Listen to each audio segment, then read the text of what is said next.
Pernah nggak kita bertanya jujur pada diri sendiri? Kenapa kita begitu marah pada dosa-dosa kecil, tapi begitu tenang melihat kejahatan besar?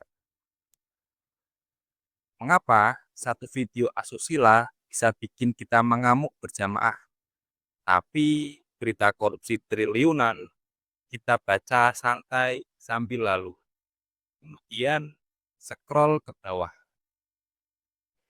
Gus Dur menyebut ini dengan istilah yang sangat tajam, yaitu mabuk kesalehan individu.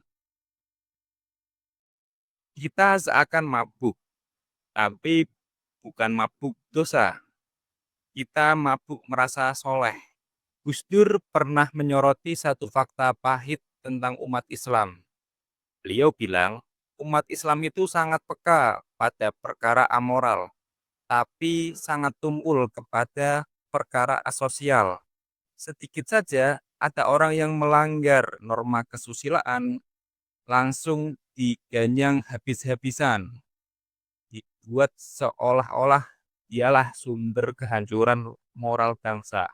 Tetapi ketika kita melihat koruptor atau orang kaya yang membiarkan tetangganya hidup miskin dan kelaparan, kita semua diam, silent treatment.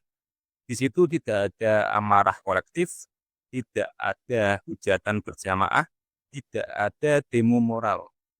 Gus Dur menyindir dengan kalimat yang pedih, yaitu mereka keras sekali terhadap hal-hal yang sepele, tapi lunak terhadap hal-hal yang dasar. Ironinya begini, di masyarakat kita, seringkali yang penting itu satu, yaitu menyumbang masjid. Seorang koruptor kakap paham betul kalau ia mau menyumbang untuk pembangunan masjid, namanya langsung harum. Ia difoto, dipuji, dan duduk di barisan paling depan. Dosanya seakan terhapus oleh satu amplop sumbangan. Dan kita dibuat lupa satu hal yang sangat mendasar, bahwa tindakan korupsi itu jauh lebih jahat dan merusak daripada sekedar tidak ikut menyumbang masjid. Mengapa ini bisa terjadi? Karena kita mengukur kesalehan hanya dari ritual pribadi, bukan dari dampak sosial. Seperti contoh, sholat itu kan bisa dilihat, puasa juga bisa diperhatikan, penampilan ya bisa dinilai lah. Tapi tentang pribadi apakah dia adil, tidak menindas, atau tidak serakah, itu tidak masuk ke dalam radar penilaian kita. Disinilah agama kehilangan konteks sosialnya. Agama ya akhirnya jadi sempit, hanya seakan jadi kosmetik, tampak indah dari luar, namun kosong atau rusak di dalamnya. Kita sering mendengar ceramah soal tolong menolong, soal sedekah, soal berbagi, tapi ketika diajak bicara tentang kemiskinan struktural, tentang sistem yang membuat semua orang miskin dan terus miskin, banyak yang bingung. Lalu muncullah kalimat pamungkas. Ya mau gimana lagi, itu kan sudah takdir. Jangan khawatir, rezeki kan sudah diatur oleh Tuhan. Memang jatah kamu segitu. Cara berpikir seperti inilah yang menurut Gus Dur berbahaya. Karena di situ dakwah jadi tumpul. Agama berhenti jadi solusi dan berubah jadi pembenaran. Kita sibuk memoles casing agama, tapi lupa mengisi perut dan otak umatnya. Padahal iman tidak tumbuh di ruang hampa. Bagaimana seseorang bisa beriman dengan baik kalau perutnya lapar? Bagaimana pula seseorang bisa berpikir jernih kalau pendidikannya rendah? Gus Dur sangat jelas soal ini. Dakwah itu bukan cuma tentang surga dan neraka. Dakwah itu ya harus mencerdaskan dan mengenyangkan. Kalau tidak, ya agama hanya jadi slogan. Maka dari itu Gus Dur menegaskan bahwa prioritas dakwah itu harus jelas. Pertama pendidikan, kedua ekonomi. Mengapa harus pendidikan?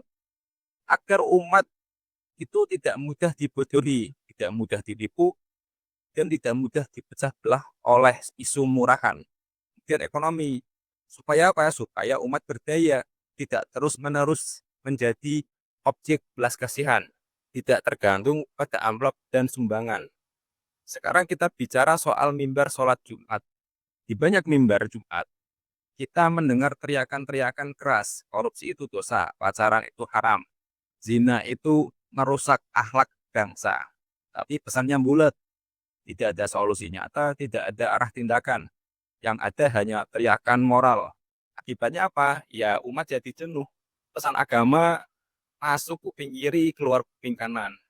Gus Dur pernah bercerita, suatu hari beliau bicara di depan sekitar 300 kiai di Jawa Timur. Apa yang beliau sampaikan?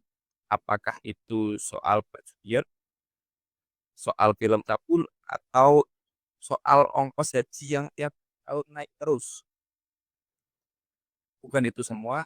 Beliau membicarakan, mari kita tata masalah paling dasar, kemiskinan, kebodohan, kesehatan, dan keterbelakangan.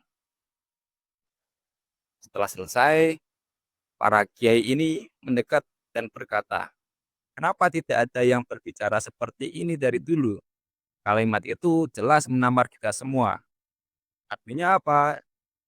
Banyak elit agama yang sebenarnya sadar, tapi tidak mau atau tidak berani mengubah arah dakwah. Karena membicarakan dosa individu itu lebih jauh aman.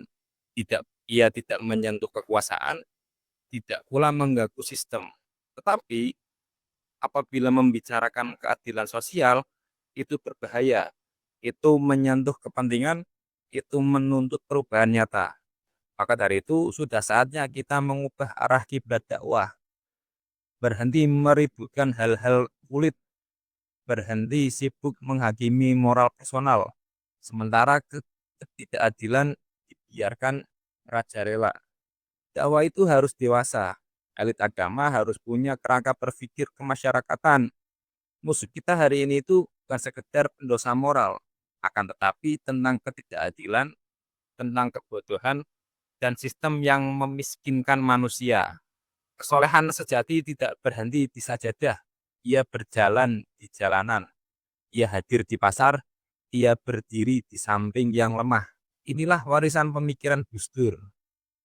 Dan pemikiran ini terlalu berharga jika hanya berhenti di layar HP kamu. Kita punya tugas moral untuk memastikan narasi yang memanusiakan manusia itu harus segera tersebar cepat. Hari ini kita tidak harus jadi ulama untuk menyebarkan kebaikan. Tidak harus naik mimbar. Cukup jadi bagian dari algoritma kebaikan dan sebarkan gagasan yang mencerdaskan.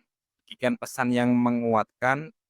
Lawan kita bukan hanya manusia, namun ketidakadilan dan sistem yang buruk.